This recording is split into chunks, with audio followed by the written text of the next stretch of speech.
समस्त ऋषि मुनि विराजमान हो गए।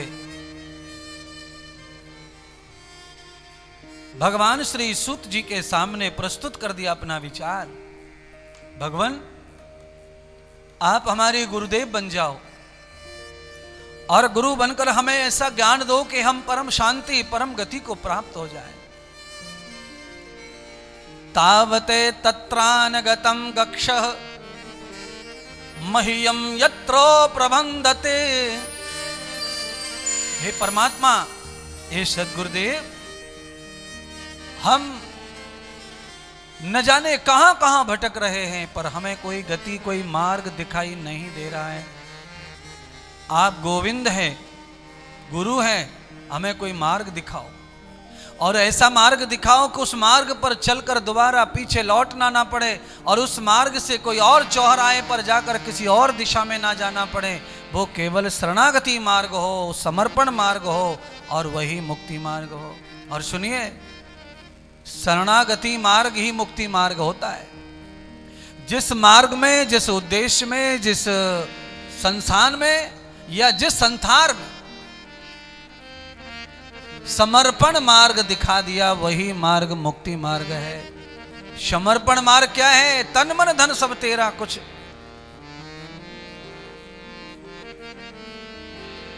तेरा तुझको अर्पण, ये समर्पण मार्ग है।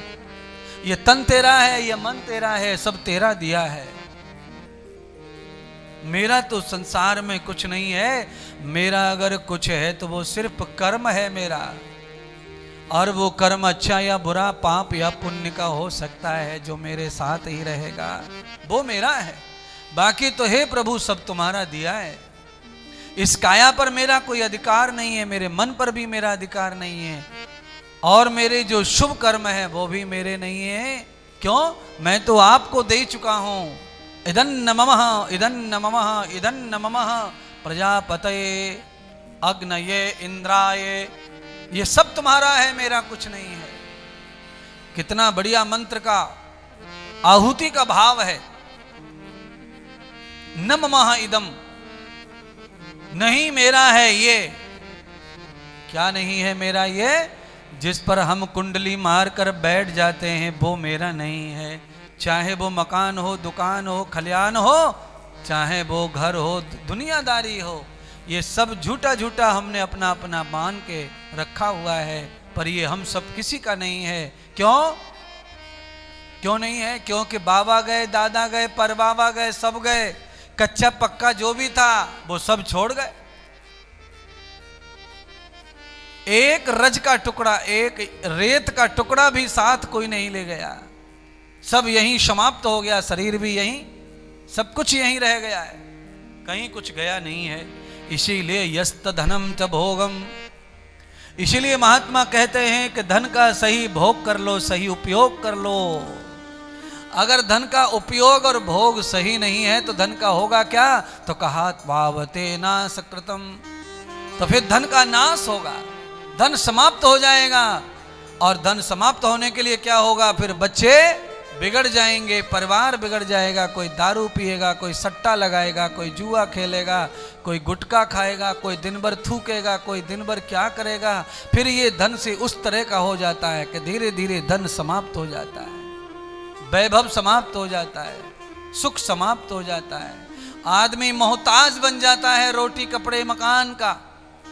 सब कुछ था, कहां चला गया? कर्म ले गया, सब कर्म खत्म कर देता है जीवन को। इसीलिए भगवान से प्रार्थना करो। भगवान शिव, भगवान ब्रह्म, कोई भी परमात्मा का कोई भी आपके पास में अगर हेतु है, यानी भगवान का भेजा हुआ, अगर आपको लगता है कि ये भगवान का ही दूत बनकर आए हैं गुरुजी, या भगवान का दूत बनकर आए हैं ये कोई भी देवता महादेव, उनसे आप अपना संदेश भेज दो भगवान के चरणों में। हे भोलेनाथ, हे शिव कैलाशपति, हे परम पे प्राणपति परमात्मा, मेरा संदेश स्वीकार कर लो।